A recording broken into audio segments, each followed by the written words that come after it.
Section 1.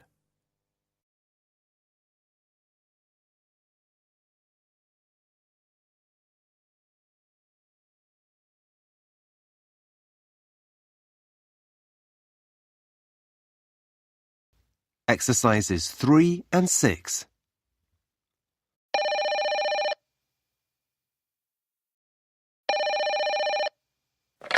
Good morning, the writing school. Can I help you? Oh, hi. I'm ringing about the online writing courses you advertise on the internet. Yes. Would you like me to send you a brochure? I would, but I also have some questions. Okay. Well, let me take your details first, and then I can deal with the questions after that. Okay. I just need to fill out this form. So, can you give me your first name, please? Yes, it's Alex. That's great, Alex. And what's your last name? It's Sakdeva. Okay, can you spell that for me? Yes, it's S-A-C-H-D. Is that P? No, D-E-V-A. Okay, I've got that. Now can you give me your address? Well, I'm staying with friends at the moment, but I'll be in my new flat in Preston next week. Well, perhaps the Preston address is best. Okay, so that's flat 4A, 396 New Valley Road.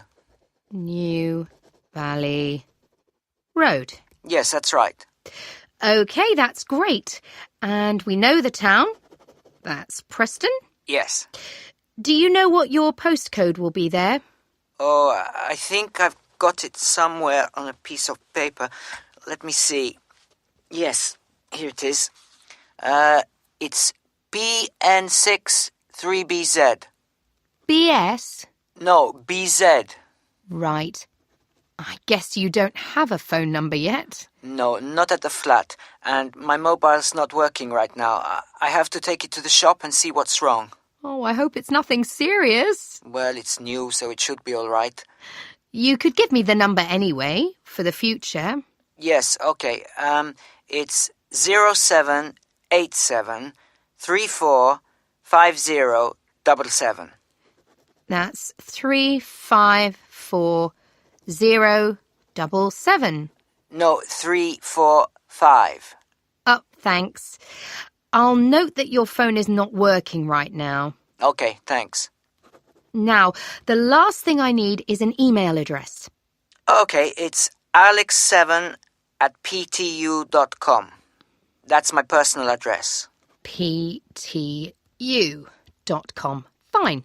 Now, as you're moving, I'll put something in the message box so that the brochure doesn't come too early. Yes, could you do that?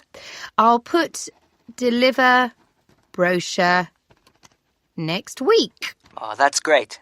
Now, what would you like to do about...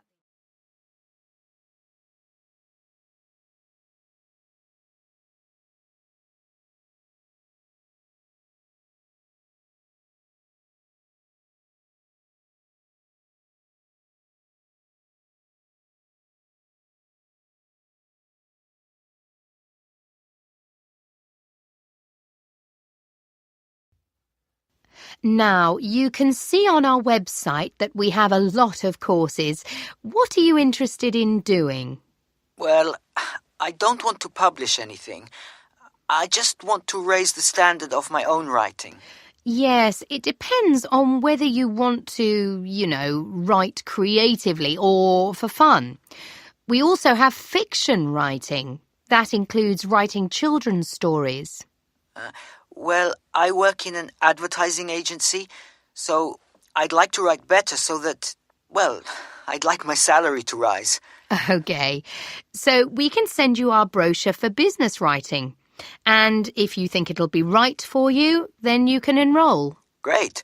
What happens after that? Then we send you the course pack. What does that contain?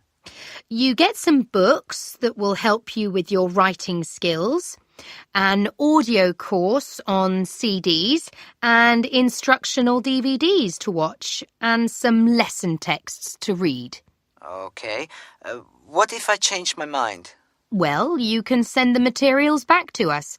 You have 21 days to decide, and we'll refund your fees within that time. Oh, that's quite good. I see. So the enrollment fee includes the course materials? Yes, it does. For all our courses. So are there different fees for different courses? Yes, at the moment, your course is... Let me see. They've just raised the prices. It was £340, but I think it's £375 now. Yes, fees rose a month ago, I'm afraid, by 10%. Most of our courses are now between £300 and £400. Okay, that's not bad. So who will teach me?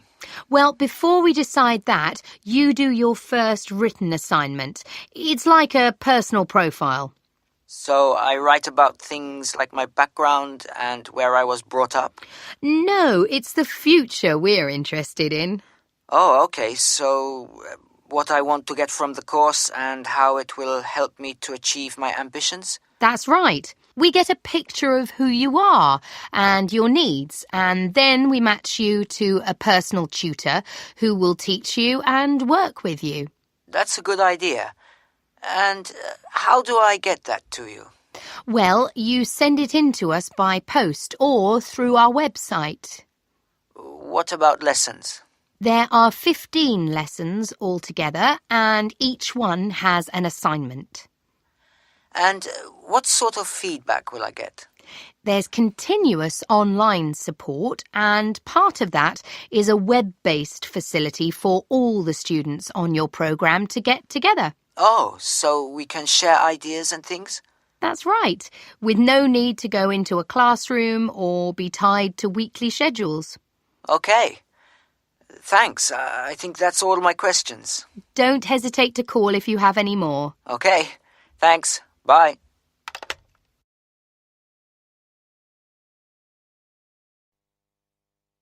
That is the end of section 1. You now have half a minute to check your answers.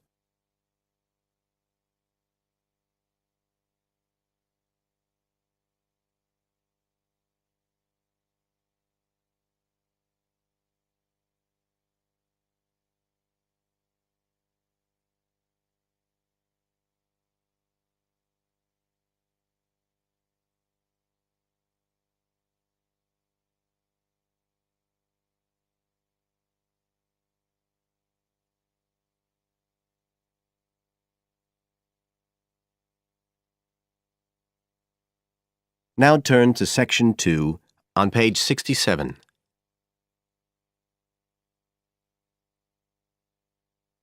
Section 2. You will hear Joanne describing her home city of Darwin in Australia to a man called Rob, who hopes to go there. First, you have some time to look at questions 11 to 15 on page 67.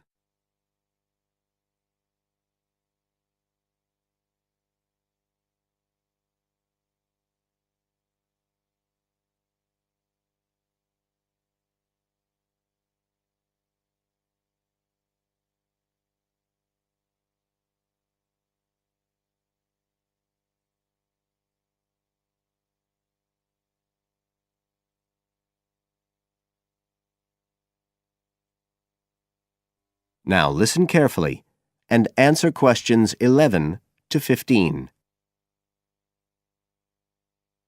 Joanne? Hi, you must be Rob. Nice to meet you. So, I hear you're planning to visit Australia.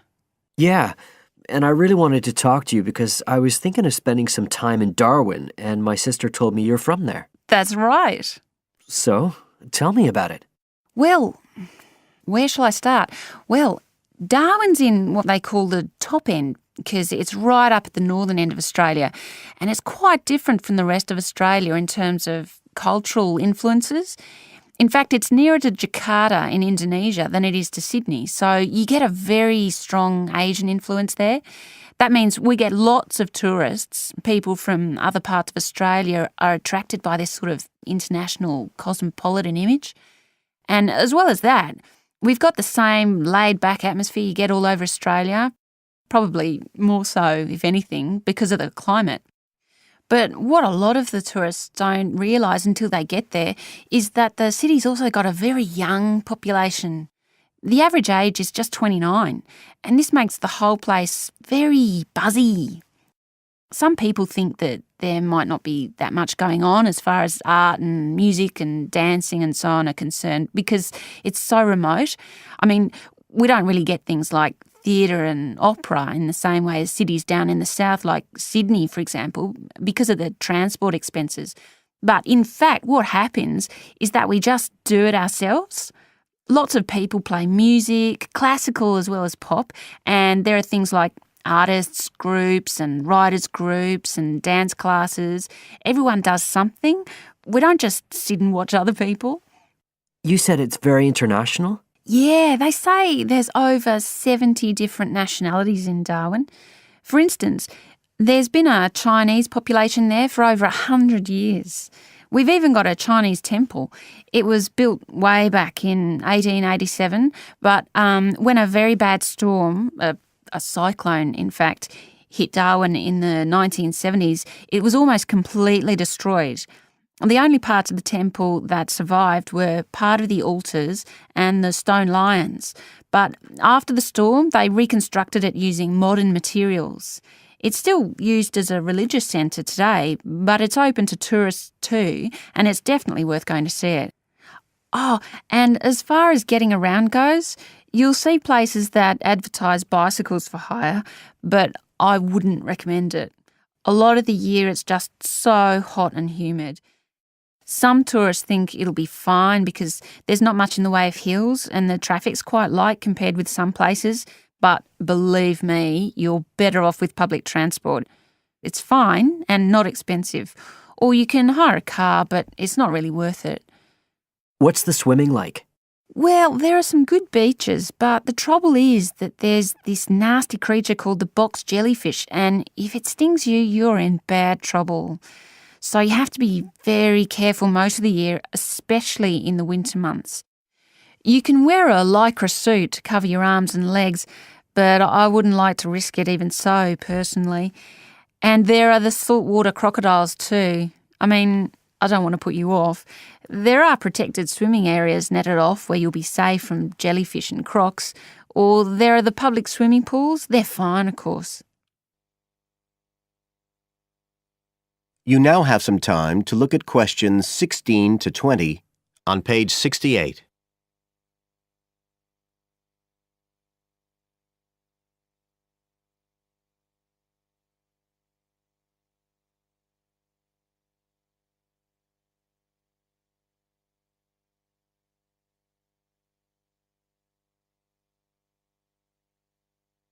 Now listen and answer questions 16 to 20. So which places would you specially recommend? Well, one of the most popular attractions is called Aquascene. What happens is every day at high tide, hundreds of fish come in from the sea, all different sorts, including some really big deep sea fish. And some of them will even take food from your hand. It's right in the middle of town at the end of the esplanade. It's not free. I think you have to pay about $5, but it's definitely something you have to experience. Then, of course, Darwin has a great range of food, being such a cosmopolitan place.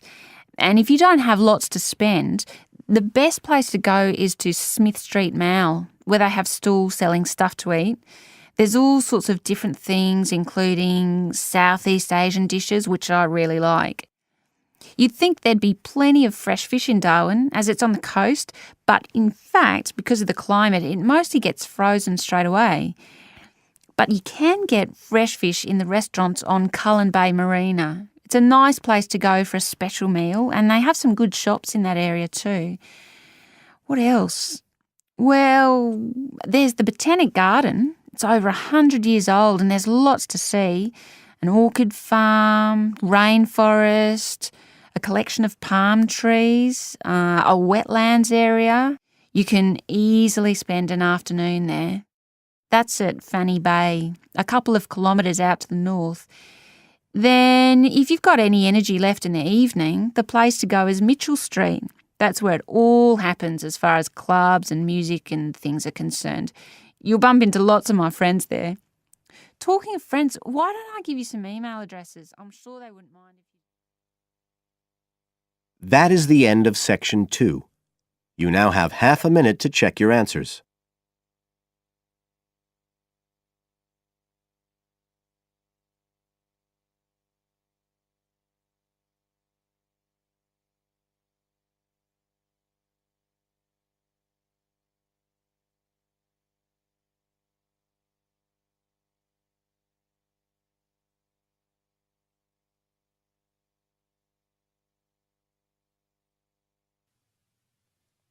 Now turn to Section 3.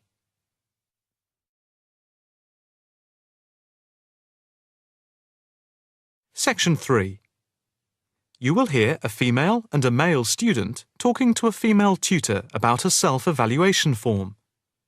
First, you have some time to look at questions 21 to 26.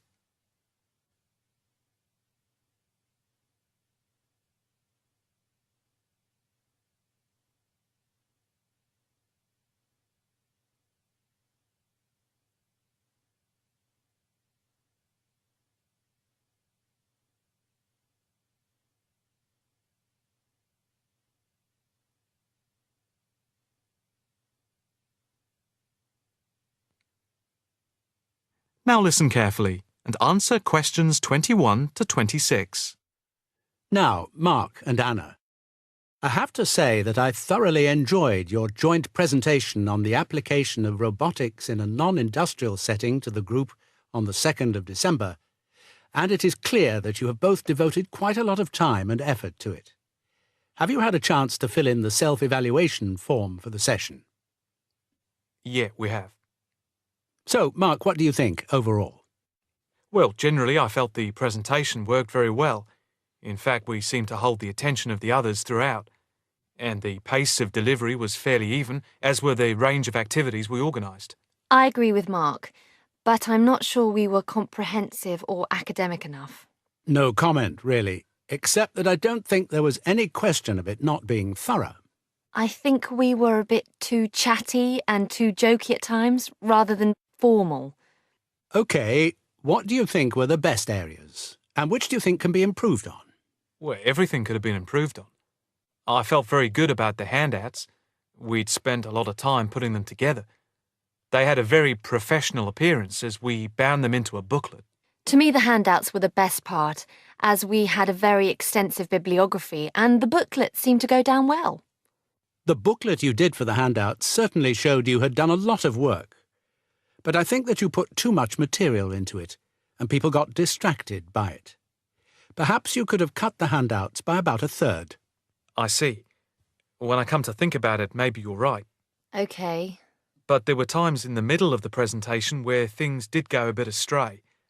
I think that was my fault when I got the PowerPoint slides out of sequence and I had difficulty getting back on track. I also think we rated our technical ability too highly, especially when operating under pressure. I had never done a presentation with technical equipment before, so it was a steep learning curve for me in particular. Yes, I think you could have done with a bit more practice with the equipment beforehand. Before you hear the rest of the conversation, you have some time to look at questions 27 to 30.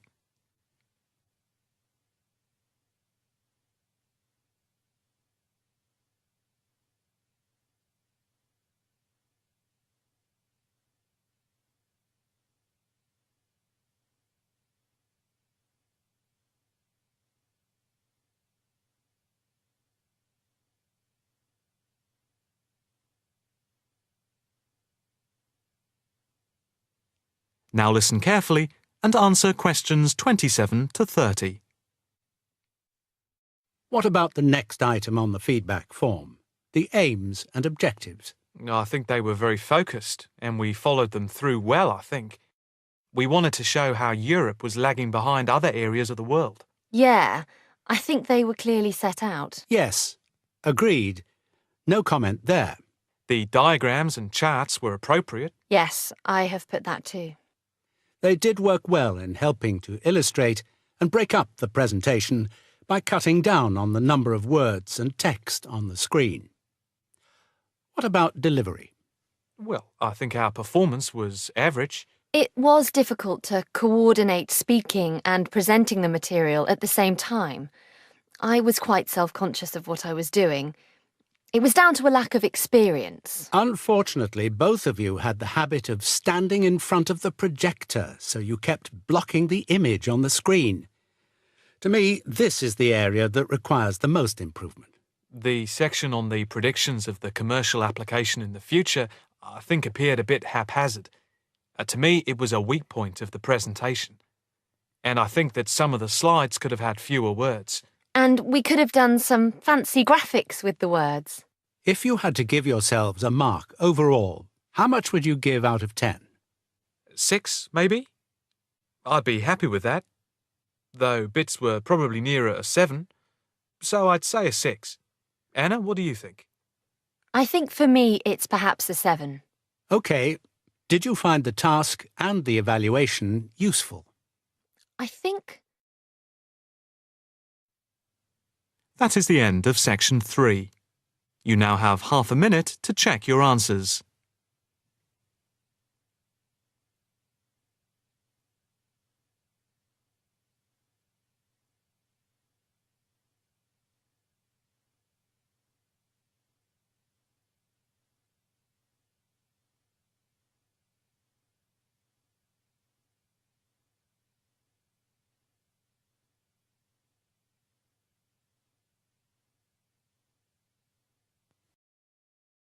Now turn to Section 4. Section 4. You will hear a talk from a member of the Conservation Society talking about green cleaning. First, you have some time to look at questions 31 to 34.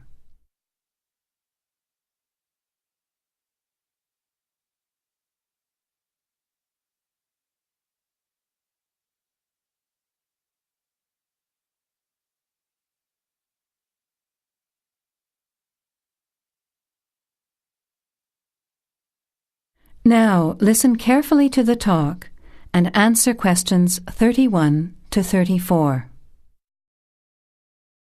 Good morning, everyone. It's a pleasure to be here as a representative of the Conservation Society to talk to you about green cleaning. In other words, about ways you can help to save the environment at the same time as saving money. I'll start with saving money, as we're all interested in that, especially students who are living on a tight budget. Probably none of you has sat down and calculated how much you spend on cleaning products each year, everything from dishwashing detergent, window cleaners and so on, through to shampoos and conditioners for your hair, and then those disasters, products to get stains out of carpets or to rescue burnt saucepans. I can see some nods of agreement. Even if you don't spend a lot of time on housework, you'd end up spending quite a lot of money over a period of time, wouldn't you? We can save money on products and also use products which are cheap, biodegradable and harmless to the environment. These I will call green products. Unfortunately, most cleaning products on sale commercially are none of these, and many of our waterways and oceans are polluted with bleach, dioxins, phosphates, and artificial colourings and perfumes. Also, think how many plastic bottles each household throws away over a year.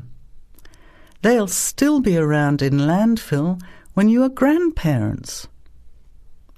So we often feel there's nothing we can do to make a difference. But we can.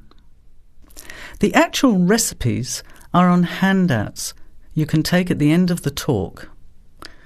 The sorts of ingredients I'm referring to are things like bicarbonate of soda, eucalyptus oil, ammonia, vinegar, lemons, pure soap. Lastly, many people find they are allergic to modern products. So for all you asthma sufferers, keep listening. Nothing in these recipes should cause you any problems. An end to itching and wheezing. Now you have some time to look at questions 35 to 40.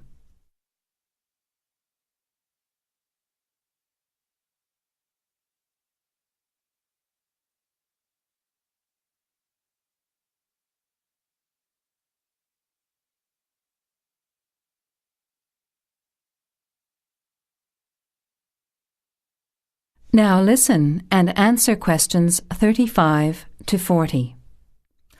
So, let's start with spills and stains. Soda water is wonderful as an immediate stain remover. Mop up the excess spill. Don't rub, but apply soda water immediately. It's great for tea, coffee, wine, beer and milk. As is salt or bicarbonate of soda, which will absorb the stain. Then vacuum when dry and shampoo if necessary. While we're talking about disasters, let's quickly look at some others that can be avoided. Bicarbonate of soda is wonderful for removing smells, especially in the fridge. An open box in the fridge will eliminate smells for up to 3 months. And those terrible burnt saucepans, either sprinkle with our good friend bicarb again and leave it to stand, or cover with vinegar and a layer of cooking salt. Bring it to the boil and simmer for 10 minutes, then wash when cool. Much cheaper than a new saucepan. Then there are heat rings on wooden furniture. Simply rub with a mixture of salt and olive oil, or for scratched furniture, use olive oil and vinegar. Now, let's look at general cleaning. First, the floors. If your floor covering is made of slate, cork or ceramic tiles or lino, it probably only needs a mop or a scrub with vinegar in a bucket of water. Carpets can be shampooed using a combination of pure soap, washing soda, cloudy ammonia and some boiling water. You put a small amount of this mixture onto the mark on the carpet, rub with a cloth until it lathers, and then wipe off the excess. A smelly carpet can be deodorized by sprinkling bicarbonate of soda on the surface, leaving overnight, and vacuuming off the next day. Cleaning in the kitchen, bathroom and toilet is the next section. That is the end of section 4.